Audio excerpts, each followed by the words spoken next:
जी हाँ, जिस बात का डर था वही हुआ। इस वक्त की बड़ी खबर निकल के आ रही है दिल्ली से कि दिल्ली में एक बहुत बड़ा ब्लास्ट हुआ है जिसमें अभी तक 8 लोग की मौत हुई है और 20 से अधिक लोग गंभीर रूप से घायल हुए हैं। और ये ब्लास्ट इतना भयानक था कि जो आसपास के लोग थे, जो आसपास की गाड़ियां थी, उन लोगों के बॉडी पार्ट्स, गाड़ियों के टुकड़े 100 मीटर से लेकर 400 मीटर तक फैले हैं। और इस बात से अंदाजा आप लगाइए कि यह ब्लास्ट कितना भयानक था। और जो लोग वहां मौजूद थे जब ब्लास्ट हुआ, तो उनका कहना तो ये है कि इससे पहले अभी तक उन्होंने कभी ऐसा ब्लास्ट नहीं देखा है। और उनका कहना तो ये भी है कि ये ब्लास्ट कोई नॉर्मल ब्लास्ट नहीं है, कोई सीएनजी का ब्लास्ट नहीं है, बल्कि एक आतंकी हमला हो सकता है। और अब हमारी जांच एजेंसियां इस बात का पता लगाने में जुटी हैं कि ये ब्लास्ट हुआ कैसे। क्या यह सीएनजी में ब्लास्ट था या फिर कोई आतंकी हमला। और यकीन मानिए, अगर ये कोई आतंकी हमला निकलकर सामने आया तो भारत के लिए ये बहुत गंभीर बात होगी। लेकिन वहीं ये पाकिस्तान के लिए और जो देश आतंकियों को पनाह देते हैं, उन सभी देशों के लिए बहुत बुरी खबर होने वाली है। अगर ये पता चला कि यह आतंकी हमला था, किसने कराया था,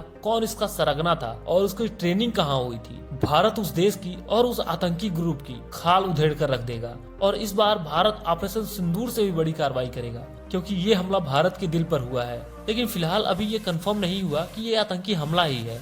लेकिन मैं आपको कुछ ऐसे शॉकिंग कड़ियां जोड़कर दिखाऊंगा कि जिससे कुछ हद तक आपको इस ब्लास्ट के पीछे का मकसद आपको पता चल जाएगा। दरअसल ब्लास्ट वाले दिन एक आरोपी को गिरफ्तार किया गया, जो दिल्ली के आसपास के ही इलाके से गिरफ्तार हुआ था। पेशे से यह एक डॉक्टर था, जिसके पास करीब 2900 किलो ऐसे केमिकल बरामद किए गए जिसका उपयोग आरडीएक्स बनाने में किया जाता है। और इस खबर ने पूरे भारत में हड़कंप मचा दिया। भारत की सारी जांच एजेंसियां, सारे पुलिस फोर्स हाई अलर्ट पे चले गए थे और हर एक जगह पे चेकिंग चालू हो गई थी और सीसीटीवी कैमरों पर पुलिस की पैनी नजर थी। और शाम होते होते एक ब्लास्ट की खबर भी सामने आ गई, जिससे ये बात तो कंफर्म हो गया कि भारत में कुछ बड़ा करने की कोशिश की जा रही थी। और खबर तो ये निकल के आ रही है कि जब ये ब्लास्ट हुआ तो कुछ लोग गाड़ी में उस टाइम बैठे थे। और सोर्स तो ये भी बता रहे हैं कि इस ब्लास्ट को भीड़ भाड़ वाली जगह पर गाड़ी को पार्क करके ब्लास्ट करने का था। लेकिन सुबह में जो गिरफ्तारी हुई थी उसकी वजह से ये जल्दीबाजी में ब्लास्ट किया गया है। और अगर इन दोनों लिंकों को जोड़ेंगे तो कहीं न कहीं ये तो सुगबुगाहट तो है ही कि यह एक आतंकी हमला हो सकता है, जिससे भारत में अस्थिरता फैलाने की कोशिश की गई है, जिससे भारत में जो प्रेजेंट टाइम की मजबूत सरकार है उसको गिराया जा सके, जिससे देश में एक अस्थिरता फैलाई जा सके। लेकिन ऐसा होना तो फिलहाल मुश्किल है। एक बात तो तय हो गई है कि अगर यह ब्लास्ट किसी तरह से ये साबित हो गया कि यह आतंकी हमला था और इसके तार अगर कहीं पाकिस्तान से जुड़े निकल गए, तो पाकिस्तान के लिए किसी बुरे सपने से कम नहीं होगा। क्योंकि इस बार जो भारत का जवाब होगा वो बहुत भयानक होने वाला है और पाकिस्तान को इस समय संभलने का मौका नहीं दिया जाएगा। और इसीलिए आज पाकिस्तान की सेना एक बहुत बड़ी मीटिंग बुलाई है। उसको भी इस बात का अंदाजा है कि भारत कार्रवाई तो जरूर करेगा और इसीलिए मीटिंग बुलाई गई है। हालांकि मेरी इस खबर पर बारीक नजर है। जैसे ही कोई बड़ी अपडेट आती है मैं वीडियो बनाकर आपको सूचित कर दूंगा। इसीलिए आप चैनल को सब्सक्राइब करके जरूर रखिएगा।